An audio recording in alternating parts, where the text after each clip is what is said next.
The latest numbers from the CDC reveal hospitals have been counting patients who died from serious pre-existing conditions as COVID-19 deaths. One America's Pearson Sharp has more as the CDC counts over 51,000 patients who died from heart attacks as opposed to coronavirus.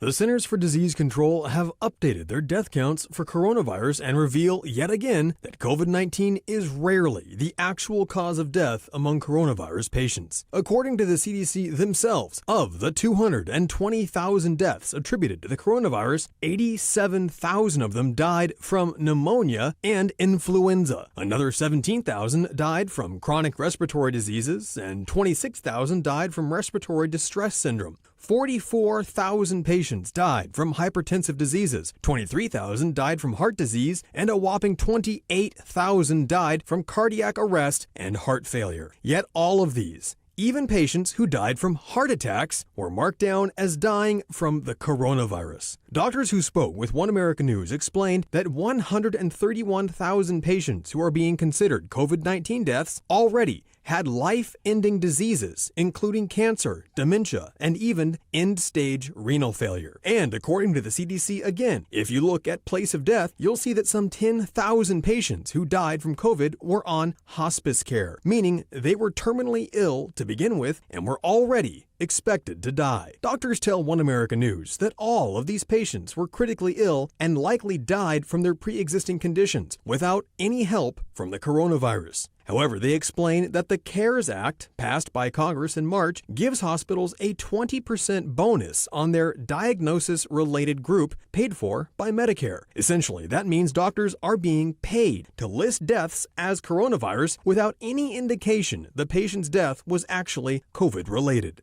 The CDC backs these numbers up, explaining that coronavirus itself is responsible for just 6% of all deaths listed as coronavirus-related. The other 94% of deaths are due to pre-existing comorbidities, including serious illnesses and advanced age. However, despite this report being officially published by the CDC, so far the mainstream media have completely ignored it, instead continuing to hype a pandemic that seems less dangerous every day.